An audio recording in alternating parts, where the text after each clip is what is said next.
Robots could take over the world by 2030 when AI becomes self-aware. Ladies and gentlemen, Rex Bear Leak Project, how the heck are you?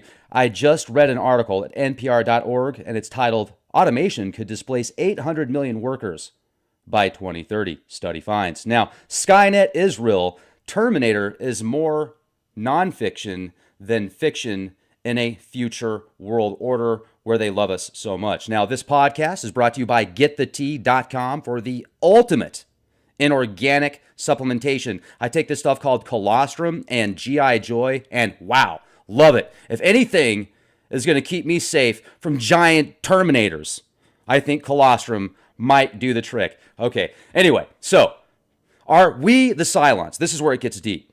Seriously, think about it. Are we the Cylons? Have you seen Battlestar Galactica? Could we be the Cylons? Now, I ask this for a multitude of reasons. Ancient Sumerian creation stories talk about how we were created to do the hard work and the toil of the gods. There's various creation stories that have been discovered from around the world that have a similar underlying theme. So, they could be ancient National Geographics or National Enquirers. And they could also link to the very real possibility that we were created, not the divine spark of the divine source, but our physical bodies that we're in was a creation of somebody else to do the work for them. And so whether you want to say it's the Elohim, the Anunnaki, Chewbacca, Gandalf the Grayer, I don't know. Okay. Wasn't very funny. I get it. But how many times has our body or our ancestors' bodies been manipulated from the DNA level? How many resets have there been? How many times have we been here before and a global cataclysm, something dire of mass proportions, caused a virtual reset in humanity? Now, I'm going to go deep down the rabbit hole. I'm going to ask a bunch of questions. I'm going to get right to the point here in just a second. But is our soul, essentially the spirit, a fragment of the Creator?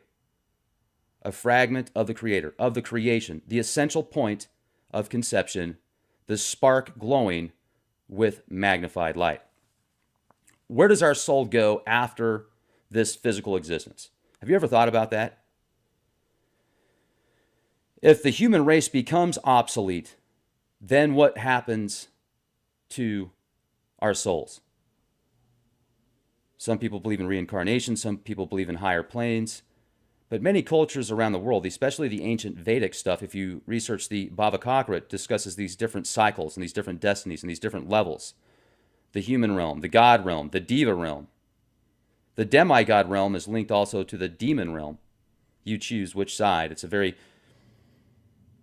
There's a lot of emotions that go on with these gods, according to these ancient texts, and they have a lot of power. Some people might refer to them as interstellar, interdimensional beings. Aliens, extraterrestrials. I don't know, are they one and the same or are they different? Or is it all of the above? I think that there's both extraterrestrials. I think there's people just like us on other planets around this in the solar system, in the universe. The universe is pretty big to think that we're the only ones here in this entire universe. Now, many of these interactions, though, that people have had, could it be us in the future? Could it be, coming back to try and fix a problem? Is there wormhole technologies? Is time travel possible? Or are these entities literally interdimensional where they can come in and out of form? So where am I going with this? If the human race becomes obsolete, literally think about it, where do our souls go? And what happens to the souls that need to be reincarnated for whatever purpose? What about reincarnation? Will we be reformed on another planet, in another plane, another dimension, another time, another existence? Will we live endlessly in space with a different vibrational frequency? Could we be reincarnated into another type of medium? Now, this is where I want to go with this 2030 timeline, because I've had experts on the show that have independent research and equipment that say within the next 7 to 10 years, there could literally be a virtual, you would have to grow inside crops. Crops won't grow outside because the ozone will virtually be destroyed. Certain areas that allow certain parts of the sun and different radiation levels to come in, that crops just won't grow. And it's going at an unprecedented pace. You can read about the information, stratospheric aerosol injections documents. Even Rhode Island has a bill that says 76% of different parts of the ozone have been destroyed by them trying to block parts of the sun to cool the earth. They're attempting to cool the earth. For whatever reason, the temperatures are raising, whether you want to believe it's because of the amount of cars and industry, or you want to think it's the nemesis or a planet X, or if you want to believe it's the inner core, whatever you want to believe, maybe it's all of the above. I'd say there's a little bit of, obviously human interaction is going to have a little bit to do with it, but when you see other planets in the solar system, their temperatures rising as well, then I don't think that's linked to our planet. So I think there's a lot more variables to the story. So they're blocking the sun, they're spraying these aerosol injections, these aluminum oxides, etc., to keep the earth as cool as possible. You read about these ancient stories that talk about how the Anunnaki did similar things to their planet when it was dying, but they were using gold instead of aluminum. What if that was this planet 10,000, 20,000 years ago? I've shared with you information about a highly advanced civilization 20,000 years ago, tall, blonde hair, blue eye, Nordic type people that had science that surpassed what we have today. And if you don't think that's true, we'll look at Machu Picchu, Puma Punka, look at various structures around the world.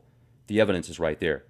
Architects today can't do that kind of stuff with the size and the weight of these stones and these blocks and how accurately they were cut. And then you'll say, oh, they were aliens. Were they? Or was it us? Or was it both? I mean, maybe if you have an advanced race that can travel space, maybe they met some other people from other planets, and it's like, Star Trek style. Or maybe that's just a big conspiracy too. Yet you look at the evidence and you can come up with a multitude of conclusions, but one thing is for certain: there were highly advanced civilizations 20,000 years ago, 10,000 years ago. The evidence is overwhelming. The question is, who built it? Was it us? Was it our ancestors? So let's say that the earth is at a point now where it might be completely destroyed. And the powers that be know that. The powers that be want to save themselves and their future generations and maybe the human race in an interesting sense. And the way that they feel they need to do it is with a artificial intelligence, a non-biological entity, systems becoming self-aware, Skynet kind of stuff, networks that they can then live forever in a virtual network. Now, let's look at some of the information that I compiled here. What do you think about being reincarnated into a different medium? Think it's possible? Think you could be reincarnated into a robotic system, into the internet? Do you think that that's a possibility? Could your spark get plugged into that? Your divine source of divine creation, and thank you for that. Do you ever just give thanks for being here? Thanks for your creation. Thanks for your soul. So what about cloning? Like if you were cloned, could your soul reattach to that clone? Is that why the ancient Egyptians, especially the ones that were very powerful and influential, the aristocratics, the pharaohs, etc., the mummies that you have seen, they just recently did some research. They used a Hadron Collider type setup to check this mummy and see what was inside of its wrappings without hurting it. So I thought that was pretty cool.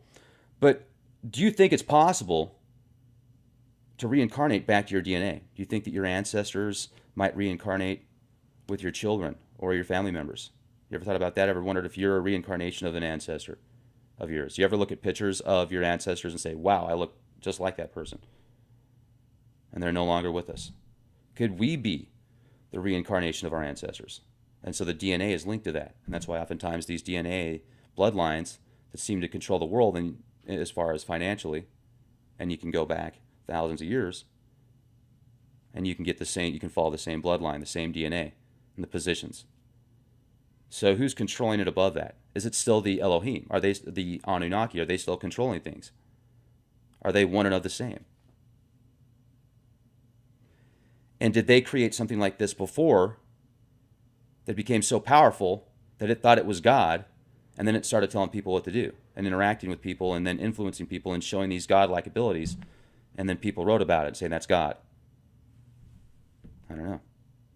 So let's look at some scary possibilities here over the next 7 to 10 years, linking to this 2030 timeline, the Singularity timeline. The Singularity timeline to sum it up quick, does it not link up to many of these catastrophes that are going on now, creating a non-biological intelligence that's so powerful it can fix anything before everything gets destroyed?